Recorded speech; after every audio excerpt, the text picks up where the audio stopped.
Tout d'abord, je suis issu d'une famille, nous sommes 4 enfants. Nous habitions dans 2 pièces à 6 personnes. Il n'y avait pas du tout de commodité. Mes parents se battaient. Il y avait la boisson. Et j'ai grandi là, au milieu de ce foyer où il n'y avait pas d'amour, pas du tout. Et très vite, lorsqu'il y avait des disputes à la maison, j'essayais de les séparer, bien entendu, mais c'était impossible. Alors je partais dans la rue. Je me souviens les voir pleurer très souvent. Bien sûr, ils étaient loin de Dieu, ils ne connaissaient pas tout cela. Personnellement, au fond de mon cœur, j'avais envie, même tout petit, de vivre autre chose et de connaître autre chose. C'est pourquoi, très tôt, je suis allé dans les rues et commençant à essayer de trouver quelque chose d'autre que je ne trouvais pas dans le foyer. Dès l'âge de 6 ans, je partais tout seul. Je revenais le soir et c'était infernal à la maison. L'adolescence est arrivée et alors là, on essaye de connaître plein de choses que ce monde peut offrir. C'est gratuit. Alors on prend tout ce qui passe. Vous savez, dans le monde, il y a les influences. Et les jeunes sont influençables. Et très jeune, j'ai connu aussi la délinquance à tout niveau. J'ai eu des problèmes avec la police, avec les tribunaux. J'allais voler dans les églises. Je l'avoue aujourd'hui, jamais je ne l'avais dit. Je faisais les troncs. J'étais un de ceux qui rameutaient les autres. Un petit chef de bande, tout petit. Un peu plus tard, il y a eu aussi la drogue qui est arrivée, qui a fait son apparition. Et comme tout le monde, on essaye de goûter, parce que ça faisait bien. À l'époque, dans les années 72, 73, 74, il y en avait peu, mais on était quand même montré du doigt. On était mal habillés, on avait les cheveux longs, on était sales, on nous appelait les hippies, et on essayait finalement de chercher la vérité. Mais on ne savait pas que cette vérité, elle se trouvait en Christ. Et là, j'ai commencé à aller un peu plus loin, à fréquenter des festivals de musique. Et là, on essayait des drogues un peu plus dures.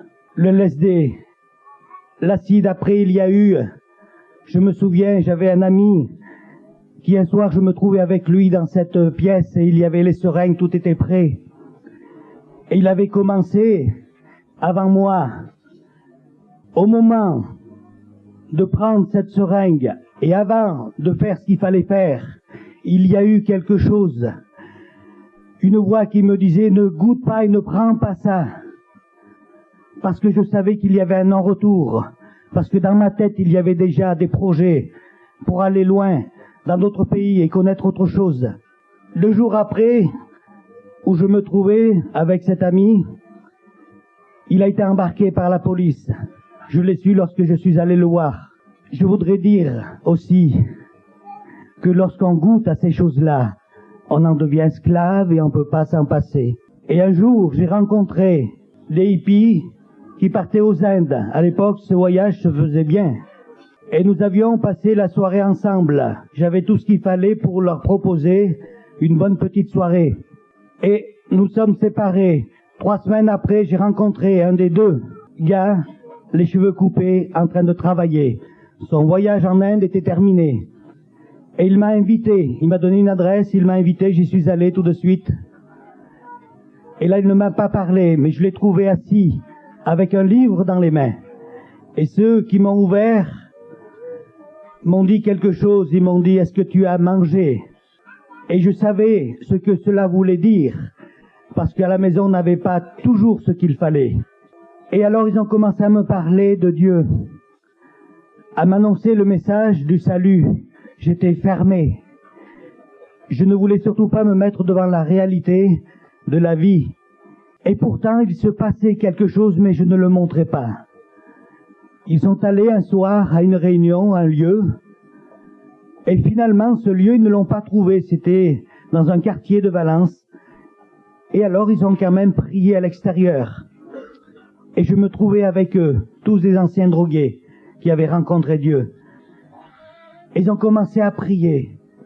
Alors je les ai regardés et il y a eu quelque chose en moi. J'ai dit, Mais Dieu, si tu es vivant, alors viens faire quelque chose dans ma vie. Après, nous sommes allés dans une maison et je me suis retrouvé seul, à genoux, dans une pièce. Et là, j'ai commencé à parler avec Dieu et à lui dire, touche mon cœur, fais quelque chose dans ma vie. Vous savez, il ne faut pas longtemps à Dieu pour se saisir de quelqu'un et pour montrer tout son amour. En quelques instants, il y a eu dans cette pièce une lumière extraordinaire. Il y avait la présence de Dieu. Il y avait la présence de Christ, chose que je ne connaissais pas. Il y a eu quelque chose de bon qui est venu à l'intérieur de mon être entier. Il y a eu un fleuve, quelque chose qui est venu m'habiter.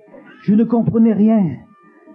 Et je suis resté là des heures dans cette lumière. Je suis sorti, j'étais quelqu'un d'autre. On est venu vers moi et on m'a dit, mon frère. Alors je l'ai regardé, je me demandais ce que ça voulait dire. Mon frère. Et on m'a donné une Bible, j'ai commencé à la lire. Et l'expérience que je venais de vivre, je la découvrais dans les pages de la Bible. Si quelqu'un est en Christ, il est une nouvelle créature. J'avais une joie extraordinaire. J'avais une paix extraordinaire. Je suis sûr, autant que ceux qui avaient rencontré Christ auparavant, qui m'annonçaient cette nouvelle. J'étais délivré de la drogue, du trafic. J'étais délivré de la cigarette. Plein de choses. Il y a eu dans ma vie quelque chose de réel et de profond.